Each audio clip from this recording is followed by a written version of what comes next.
Hallelujah, hallelujah. परमेश्वर पवित्र आत्मा से संबंधित बातें आज के विषय में हम चर्चा करेंगे। जो पवित्र आत्मा है तो वो मनुष्य से कैसे संबंध रखता या मनुष्य कैसे पवित्र आत्मा से संबंध रख सकता है, उन दोनों के बीच में कैसे मिलाप हो सकता है, उसके विषय में आज हम चर्चा करेंगे। और जब मिलाप होता है तो कैसे हमको जीवन जीना है और कैसे हमको पवित्र आत्मा के साथ में आगे बढ़ना है, उसके विषय में आज हम चर्चा करेंगे। क्योंकि मनुष्य मसीही जीवन में सबसे ज्यादा कमी पवित्र आत्मा की होती है, क्योंकि पवित्र आत्मा है जो हमको चलाता है। और यदि उसी की कमी होती है तो मसीही जीवन ना ही वचन में आगे बढ़ सकता है, ना ही मसीही जीवन में आगे बढ़ सकता है, ना ही उद्धार के मार्ग में आगे बढ़ सकता है। और उस कमी को पूरी करने के लिए हमको अपनी कमर बांध लेनी चाहिए, अपनी तैयारी पूरी कर लेनी चाहिए। और यदि तैयारी पूरी नहीं होगी और यदि दूल्हा आ गया, यदि यीशु मसीह आ गया, तो हमको जवाब देने के लिए कुछ बचेगा नहीं। तो आज हम पवित्र आत्मा से संबंधित कुछ बातों को देखेंगे। जब हम आत्मा से संबंध रखते हैं तो नए सिरे से जन्म लेना बहुत जरूरी है। हालेलुया।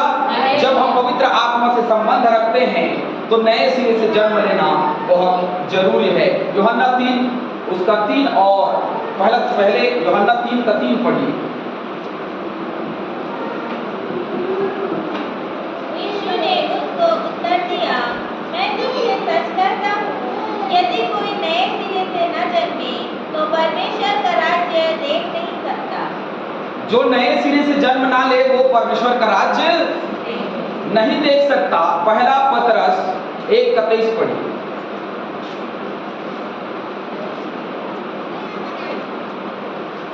क्योंकि इस वचन में तो पवित्र आत्मा के विषय में लिखा नहीं है, है ना। ऐसा लोग बोलते हैं कि नया जन्म जो है वो नए सिरे से जन्म लेना है और यहाँ पवित्र आत्मा के विषय में नहीं लिखा है। तो पतरस जो है इसी बात को स्पष्ट करता है। पहला पतरस 1:23, क्योंकि तुमने नाशवान नहीं पर अविनाशी बीज से परमेश्वर के जीवते और सदा ठहरने वाले वचन के द्वारा नया जन्म पाया। पहला पतरस 1:23, क्योंकि तुमने नाशवान नहीं पर अविनाशी बीज से परमेश्वर के जीते और सदा ठहरने वाले वचन के द्वारा नया जन्म पाया। नया जन्म किसके द्वारा? उस बीज के द्वारा, उस वचन के द्वारा हमने नया जन्म पाया। और वचन क्या कहता है? क्योंकि वचन यीशु मसीह है। और वचन क्या कहता है कि मैं तुम्हारे लिए एक सहायक भेजूंगा। हालेलुया। यूहन्ना रचित सुसमाचार 3:5 भी पढ़ लीजिए कि नए सिरे से जन्म लेना क्या है। और देख लीजिए यूहन्ना 3:5 बिल्कुल स्पष्ट करता है। यीशु ने उत्तर दिया, मैं तुमसे सच कहता हूँ, जब तक कोई मनुष्य जल और आत्मा से ना जन्मे। किससे ना जन्मे? भाई नए सिरे से जन्म लेने का मतलब ये नहीं है कि एक मनुष्य आत्मा अपने माँ के गर्भ में वापस चला जाए और वापस निकल जाए। नए सिरे से जन्म लेने का मतलब है मनुष्य जल और आत्मा से ना जन्मे तो वह परमेश्वर के राज्य में प्रवेश नहीं कर सकता। अब जल और आत्मा से उसको जन्म लेना। जल जो उसने बोला कि मैं तुम्हें जीवन का जल पिलाऊं, आत्मा जो सहायक के रूप में हमको दिया गया। जल और आत्मा से न जन्मे तब तक वो परमेश्वर के राज्य में प्रवेश। तो नए सिरे से जन्म लेने का मतलब है जल और आत्मा से, अर्थात जीवन और पवित्र आत्मा से जन्म लेना। हम मरे हुए के समान नहीं दिखाई दे सकते, हमें जीवितों के समान दिखाई देना है। हमें अब उसके आत्मा को अपने जीवन में धारण करना है। बहुत सिंपल और साधारण सी बात। यदि हम उसकी आत्मा को अपने जीवन में धारण नहीं करेंगे तो नए सिरे से जन्म नहीं ले सकते। और जो नए सिरे से ना जन्मे वो कदापि स्वर्ग राज्य में प्रवेश नहीं कर सकता। ये यूहन्ना 3:5 में स्पष्ट रूप से बता दिया गया। Hallelujah, hallelujah. दूसरी बात, पवित्र आत्मा द्वारा अभिषेक किया जाना। यदि जैसे मैंने अभी कहा आप लोगों को कि हमारा अभिषेक किया, अभिषेक तो बहुत लोगों को किया जाता है ना, रेवरेंट के लिए, डॉक्टर के लिए और बिशप के लिए, आर्च बिशप के लिए, है ना, और बड़े बिशप के लिए, तो बहुत सारे लोगों का अभिषेक किया जाता है। लेकिन जैसे उन्होंने कहा अभिषेक तो हम किसी का भी कर सकते हैं क्योंकि हमारे पास में वो अधिकार है, लेकिन हम अभिषेक उनका करते हैं जो वास्तव में ऑन फील्ड 5 साल से ऊपर सेवा कर चुके हैं और जो ट्रेनिंग कर चुके हैं, या फिर उनका विवाह के लिए ट्रेनिंग और 5 साल सेवा दोनों जरूरी, लेकिन सेवा के लिए केवल 5 साल यदि वो कलीसिया से सेवकाई में जुड़ा हुआ है, अर्थात वो पास्टर की पत्नी भी हो सकती है, पास्टर भी हो सकता है, पास्टर की पत्नी भी हो सकती है, दोनों को दिया जाता है, दो के अलावा किसी को दिया नहीं जाता। पास्टर की पत्नी यदि 5 साल से चर्च की सेवा में है, पास्टर से जुड़ करके है, तो उसको रेवरेंड का जो प्रमाण पत्र है वो उसको दिया जाता है। हालेलुया। जो योग्य है उनको योग्यता के अनुसार अभिषेक किया जाना जरूरी है। यदि योग्यता के अनुसार अभिषेक नहीं किया गया तो वो क्या समझेगा, क्योंकि उसके जीवन में पवित्र आत्मा का अभिषेक ही नहीं है। पवित्र आत्मा का अभिषेक पहले जरूरी है। संसार के लिए प्रमाण पत्र हासिल कर लेना, या संसार के लिए लाइसेंस प्राप्त कर लेना, या संसार के लिए पास्टर कहलाना, या संसार के लिए दास और दासी कहलाना बहुत आसान बात है, लेकिन कठिन ये है कि पवित्र आत्मा द्वारा हमारा अभिषेक किया गया। जब शामुएल दाऊद का अभिषेक करने आया तो दाऊद बहुत छोटा, लेकिन पवित्र आत्मा का अभिषेक किया उसने, और वही दाऊद बड़े होकर के राजा बने। जब अभिषेक किया गया उस काम के लिए तो उस काम को किया भी तो उसने, या ना। शाऊल का अभिषेक किया गया तो उसने वो काम किया जो अभिषेक किया गया। राजा के लिए अभिषेक किया गया तो राजा का राज्य का काम किया। तो जिस काम के लिए अभिषेक हमारा हुआ है वो काम यदि करना है तो पवित्र आत्मा का अभिषेक जरूरी है। पहला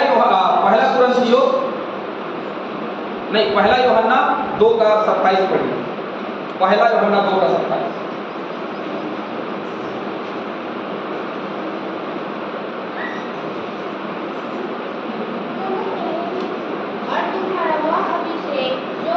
उसकी ओर से किया गया तुम में बना रहता है, और तुम्हें इसका प्रयोजन नहीं कि कोई तुम्हें दिखाए, वरन जैसे वह अभिषेक जो उससे ओर से किया गया तुम्हें सब बातें सिखाता है, और यह सच्चा है और झूठा नहीं, और जैसा तुमने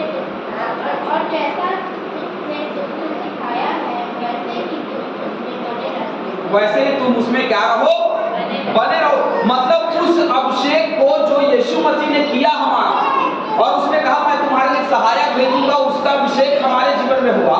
तो जब उसका अभिषेक हमारे जीवन में हुआ है तो जैसा उसका अभिषेक किया गया वैसे ही हमको कार्य करना है। मैंने थोड़ी देर पहले कहा कि जिस काम के लिए हमारा अभिषेक किया गया वो काम करना जरूरी है।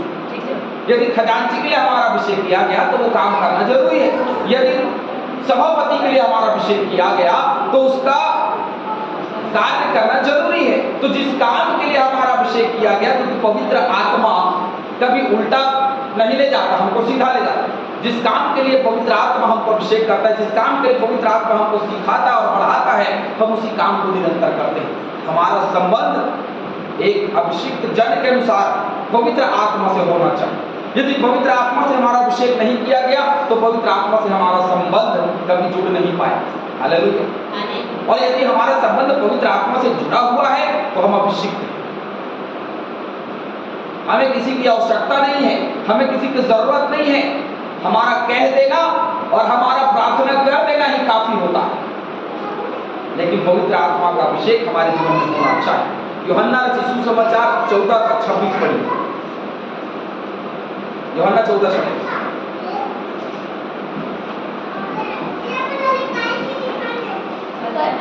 परंतु सहायक अर्थात पवित्र आत्मा जिसे पिता मेरे नाम से भेजेगा वह तुम्हें सब बातें सिखाएगा, और जो कुछ मैंने तुमसे कहा है वह सब तुम्हें स्मरण कराएगा।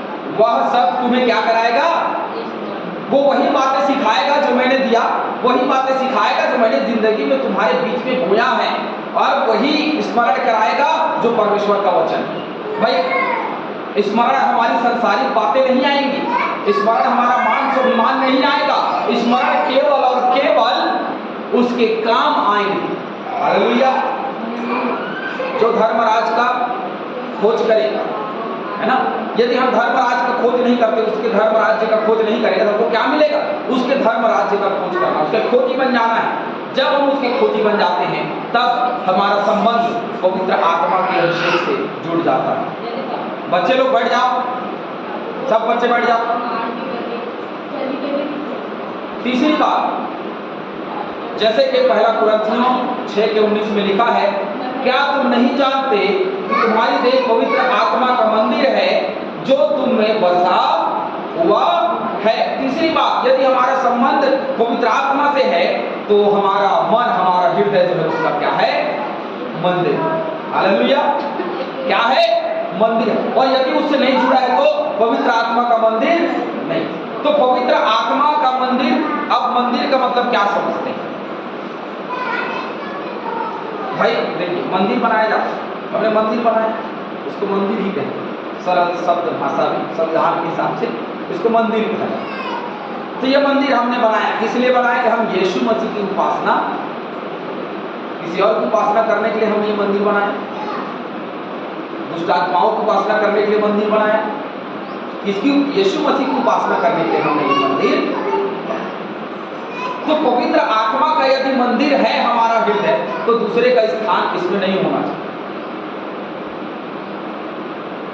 एक बार में कई लोगों से प्रेम रखने का मतलब समझते हैं, एक बार में कई लोगों से प्रेम रखने का मतलब होता है विचार। एक बार में आप एक से ही प्रेम कर सकते हैं। तो एक बार में या तो शैतान से प्रेम करिए या फिर यीशु मसीह से प्रेम करिए। एक बार में हम कई दफा यीशु मसीह और शैतान दोनों से प्रेम रखें, थोड़ा सा शैतान की बातों में और थोड़ा सा परमेश्वर की बातों में मन लगा। जबकि ये पवित्र आत्मा का यदि मेरा मन, मेरा हृदय मंदिर है, तो उन बातों पे मन नहीं लगाएगा। जो उसने पहले कहा, मैंने जो जो बातें तुम्हें सिखाई और बताई उसी को स्मरण कराए। ये पवित्र आत्मा का काम। हमारा संबंध बिल्कुल जुड़ा हुआ है, अलग नहीं जा सकते हम पवित्र आत्मा से। वो हमारे मन के अंदर है। देखिए, वो हमारे मन मंदिर में बसा हुआ है। इतना घनिष्ठ संबंध, सोचिए भाई, एक पति के लिए उसकी पत्नी मन में बसी हुई होती है और एक पत्नी के लिए पति उसके मन में बसा हुआ होता है। तो ये मन में बसाने वाली बात है पवित्र आत्मा। हम बाहर नहीं रख सकते, हम वचन में नहीं रख सकते, हम चर्च में नहीं रख सकते। हमें अपने अंदर पवित्र आत्मा को रखना है और हमारा संबंध वैसा ही होना चाहिए। चौथी बात, पहला कुरिन्थियों 12:11 निकाल लीजिए। पहला कुरिन्थियों 12:11, पवित्र आत्मा द्वारा एक आत्मिक उपहार दिया गया है। पवित्र आत्मा द्वारा एक आत्मिक उपहार दिया गया है जो उद्धार को लेकर के जाती है। पढ़िए।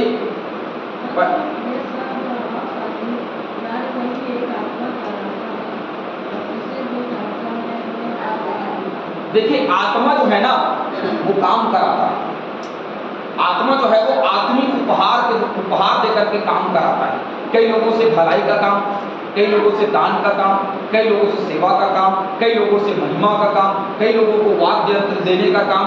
तो अलग अलग तरीके से वो काम कराता है। कई लोग जो है वो गरीब और अनाथों के बीच में जाकर के सेवा करते हैं, कई लोग मेडिकल लाइन में सेवा कर रहे हैं, कई लोग और किसी लाइन में सेवा कर रहे हैं। तो भाई, ये जो पवित्र आत्मा है ना, ये एक आत्मिक उपहार हर एक को देता है, जिसको हम तोड़ा कहते हैं, है ना। जिसको 10 तोड़ा दिया गया, 5 तोड़ा दिया गया, उसने 10 कमाया, 5 और कमा के 10 बनाया ना। और जिसको 3 तोड़ा दिया गया, उसने क्या किया? 6 बना दिया।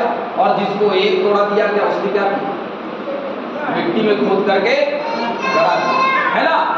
वो चाहता तो 1 तोड़ा को 2 कर सकता था, या वो चाहता तो 1 तोड़ा को इस्तेमाल कर सकता था, लेकिन उसका इस्तेमाल भी नहीं किया उसने, उसको मिट्टी में गड़ा दिया।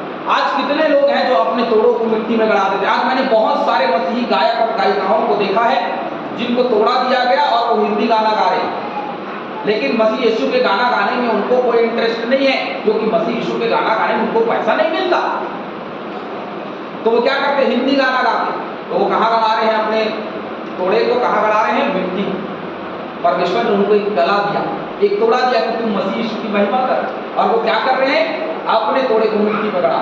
तो परमेश्वर जब अंत में आएगा वो मालिक, और जब पूछेगा कि तुमको तोड़ा दिया गया, तुमने क्या किया? वो कहेंगे कि हमने तो हिंदी गीत गाया, मतलब मिट्टी में तुमने तोड़े को गढ़ा है। हालेलुया।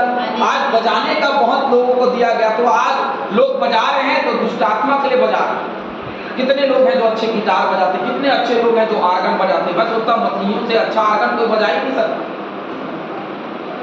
लेकिन आज बहुत लोग हैं जो गलत जगह में इस्तेमाल कर रहे हैं, हिंदी गानों में इस्तेमाल कर रहे हैं और क्या बैंड बना के बैठे हुए हैं और वो शादियों में और यहाँ वहाँ जाकर के बैंड बजाते हैं, है ना। तो ये तोड़ा दिया परमेश्वर ने अपनी महिमा के लिए, लेकिन हम क्या करते हैं किसी और की महिमा में। तो उसने पवित्र आत्मा के प्रभाव, एक प्रभावशाली कार्य वही एक आत्मा करवाता है। वो केवल पवित्र आत्मा जो प्रभावशाली काम करवाता है। यदि मेरे और आपके जीवन में पवित्र आत्मा नहीं है तो प्रभावशाली काम नहीं हो सकता, ना हमारे जीवन में हो सकता है और ना हम किसी से करा सकते हैं। तो उसने हमको एक आत्मिक उपहार दिया है और वो आत्मिक उपहार तोड़े के रूप में हमारे जीवन में काम करता है। पांचवी बात, पवित्र आत्मा द्वारा अंतर में वास करना। मैंने पहले कहा यदि पवित्र आत्मा का मंदिर हमारा मन है तो वो कहाँ वास करता है? हमारे अंदर, हमारे बाहर वास नहीं, हमारे अंदर वास करता है। हमारा संबंध कैसा है? हमारे अंदर वास करने वाला पवित्र आत्मा। रोमियो 8:16।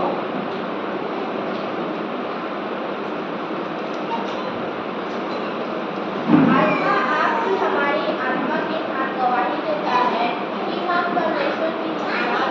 आत्मा आप ही हमारी आत्मा के साथ, देखिए आत्मा जो है ना हमारी आत्मा से मिल करके क्या करती है? गवाही देती है। सोचिए कितनी बड़ी बात। हमारी जो आत्मा है अंदर,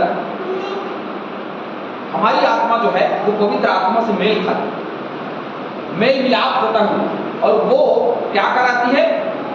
एक दूसरे से मिल करके गवाही को देती है। इसकी यीशु मसीह, हालेलुया, तुम जगत के छोर तक मेरे गवाह होगे लिखा है। तो जगत के छोर तक वही गवाही दे सकता है जिसके जीवन में पवित्र आत्मा वास करता है।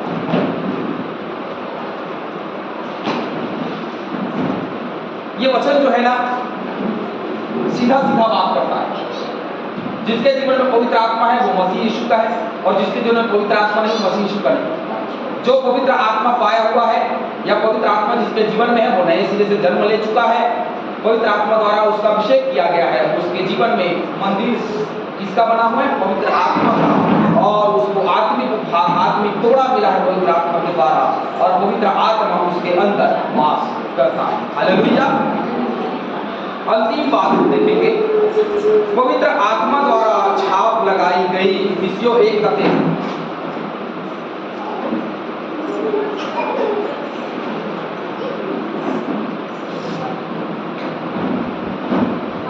इफिसियों 1:13।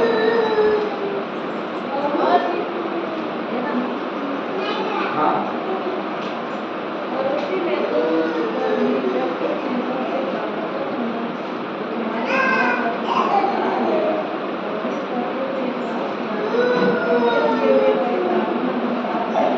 प्रतिज्ञा किए हुए पवित्र आत्मा की क्या लगी? अच्छा, अंत के दिन में जब यीशु मसीह दोबारा आगमन लेके आएगा तो क्या चिन्ह होगा हमारे मसीह होने का?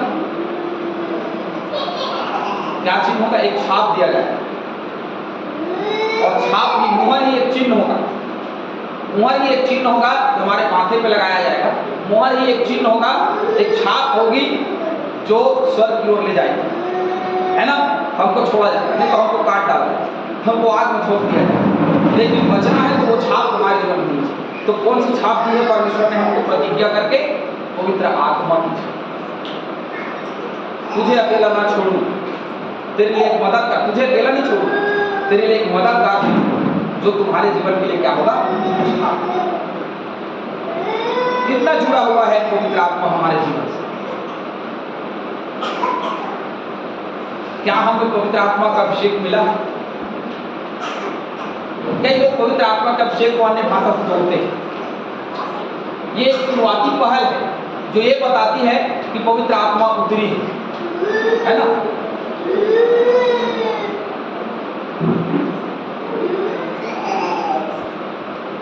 है ना, वो बताती है कि वो एक पवित्र आत्मा का क्या है? पहल। कौन? अन्य भाषा। लेकिन अन्य भाषा के बाद में और लिखा है कि पवित्र आत्मा के दान तो ये हैं, तो वो भविष्यवाणी करेगा, जवान दर्शन देखेंगे, है ना, भविष्यवाणी करने लग जाएंगे।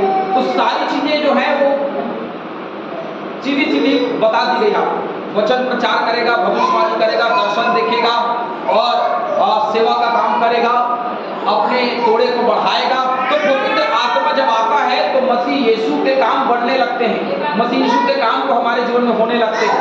हे बच्चे शांत हो जाओ। ओए, तो परमेश्वर के काम जो है पवित्र आत्मा के अगुवाई और उसके भरपूरी से बढ़ते हैं। यदि पवित्र आत्मा नहीं है तो एक बात समझ जाइए स्पष्ट रूप से कि हमारा जीवन ही मसीह यीशु का नहीं, हम मसीह में नहीं हैं। यदि पवित्र आत्मा की कमी है तो उस कमी को आज पूरा करने की जरूरत है, क्योंकि हर एक व्यक्ति के जीवन में पवित्र आत्मा है, ये बात की निश्चितता नहीं। क्यों नहीं है? क्योंकि हमारे जीवन में सबसे पहले पाप व्याप्त है, उसको बाहर करना पड़ेगा। जो पाप के लिए जन्मा है उसका फल मृत्यु है। भैया, पाप की कमाई मृत्यु है, उसकी मजदूरी मृत्यु ही है, उसका जीवन नहीं हो सकता। तो जीवन की कमाई क्या? पवित्र आत्मा की सामर्थ ही हमारे जीवन का कमाई है। हालेलुया। यदि हमको जीवन पाना है तो पवित्र आत्मा की भरपूरी और उसकी अगुवाई में चलते हुए हम जीवन पा सकते हैं। यदि हम उसकी अगुवाई और उसकी भरपूरी में यदि नहीं चल रहे हैं तो सच मानिए, हमारा गीत गाया जाना, हमारा वचन का सुनना या सुनाया जाना या प्रचार किया जाना या आराधना किया जाना या उसके समय को दिया जाना, सब कुछ क्या है? व्यर्थ। हालेलुया। पवित्र आत्मा हमारे जीवन में आज होना चाहिए। यदि वो नहीं है तो इसका मतलब ये है कि हमारे मसीही जीवन में कमी है। भाई, एक नोट है ना, मेरे पास एक नोट है 50 रुपए का, मैं आपको दिखाता हूँ। भाई, नोट तो है ना 50 रुपए का, अच्छा दिख रहा होगा, लेकिन इसमें टेप लगा हुआ है यहाँ कोने। अब इसको आप कहीं भी दोगे ना तो वो पहले देख लो, बोले ये नोट तो फटा हुआ। भाई, 50 का नोट ही है लेकिन फटा हुआ थोड़ा सा, बाकी नोट बढ़िया है, देखिए बड़ा स्वस्थ नोट है, लेकिन एक कोने से फटा। अब ये नहीं चलता क्योंकि ये नोट फटा। वैसे ही हमारी जो जिंदगी है ना, एक जगह से फट जाए, एक जगह से यदि फट जाए तो फिर वो नहीं चलेगा। मसीही जीवन क्लियर जीवन, एकदम साफ नोट जो है वो चलता है, फटा नोट नहीं चलता। ठीक वैसे ही मनुष्य का साफ सुथरा, सच्चाई से भरा हुआ, ईमानदारी से भरा हुआ जीवन ही परमेश्वर को ग्रहण होता है। पवित्र जीवन ही परमेश्वर को ग्रहण होता है। यह मैंने सौंप दिया, मैं प्रभु अपनी आत्मा तुझे सौंपता हूं, तो वो क्या ग्रहण कर लेगा? पहले वो जीवन ग्रहण करने योग्य होना चाहिए। यदि वो जीवन ग्रहण करने योग्य नहीं है तो फिर वो कैसे ग्रहण करेगा? भाई, कोई रिश्ता देखने जाता है तो पहले योग्यता पूछा जाता है कि ये क्या, कितना पढ़े हैं, क्या है, कैसे है, कितना कमाता है ना? ऐसे पूछते हैं ना, लड़के कहीं जाते हैं तो क्या करता है भाई, क्या कमाता है, शराब पीता है? योग्यता पूछी जाती है कि वो कितना योग्य है कि वो अपने परिवार को चला सके। लड़कियों को पूछा जाता है कि भाई घर का काम आता है कि नहीं, खाना बनाने आता है, तो योग्यता पूछी जाती है, सुंदरता नहीं देखी जाती। अरे बढ़िया गोरा है, कुछ नहीं पूछते। कोई पूछता है अरे बढ़िया गोरा है, मस्त चश्मा लगा के आया, और लड़की बहुत सुंदर है, गोरी है, तो कोई योग्यता नहीं पूछेगा क्या? पूछते कितना पढ़े हैं, क्या है, कैसे है, क्या करते हैं, ये सारा कुछ डिटेल दिया जाता है। और जब अच्छा लगता है, योग्य लगता है, तभी विवाह का बात आगे बढ़ाया जाता है। आज हमारे दूल्हा द्वार पे वो हमको देखने आया, आज हमारा दूल्हा द्वार पे है, वो हमको देखने आया है कि मेरी दुल्हन योग्य है या नहीं। और यदि योग्य ना हो तो वो छोड़ करके चला जाएगा। हालेलुया। क्या बोल के जाएगा मालूम? मैं तुम्हें नहीं जानता कि तुम कौन। वो हमको पहचानने से इनकार कर देगा। कलीसिया उसकी दुल्हन है, अर्थात हम उसकी दुल्हन है, और आज हमें क्या करना है? उसके वचन के अनुसार चलते हुए पवित्र आत्मा को अपने जीवन में अंदर धारण करना। बाहर पवित्र आत्मा मत रखना, हमारे जुबान पे पवित्र आत्मा होता है, लेकिन वहाँ अंदर पवित्र आत्मा नहीं होती। तो अंदर पवित्र आत्मा को डालिए। और कैसे डालोगे? परमेश्वर के वचन को पढ़ते हुए आगे बढ़िए और प्रार्थना करिए कि प्रभु मुझे पवित्र आत्मा की अगुवाई मिले। पवित्र आत्मा मिले मत बोलिए, क्योंकि पवित्र आत्मा आपके लिए रखा हुआ है। बोलिए कि उसकी अगुवाई मिले, प्रभु उसकी मुझे अगुवाई मिले, मैं उसकी अगुवाई पे चल सकूं, मैं क्योंकि तुमने उसको सहायक के रूप में मुझे दिया, तो मैं अपने सहायक को अपने अंदर धारण कर सकूं। तब पवित्र आत्मा हमारे जीवन में काम करता है और हमारा संबंध कैसा होता है पता है? हम नए सिरे से जन्म ले लेते हैं, पवित्र आत्मा द्वारा हमारा अभिषेक कर दिया जाता है, हमारे मन में पवित्र आत्मा वास करने लगता है और हमारा पवित्र आत्मा का मंदिर बन जाता है। पवित्र आत्मा एक आत्मिक उपहार देता है जिसको हम तोड़ा कहते हैं, और पवित्र आत्मा हमारे अंदर वास करने लगता है। जिसके अंदर पवित्र आत्मा वास करने लग गई, उसके जीवन में पवित्र आत्मा द्वारा एक छाप लगा दी जाती है अंत के लिए, कि तुमको अंत के दिनों में मसीह यीशु क्या कर लेगा? स्वर्ग में अंदर जाने। Hallelujah, hallelujah. प्रभु इन वचनों के द्वारा हम सभी को बहुतायत से आशीष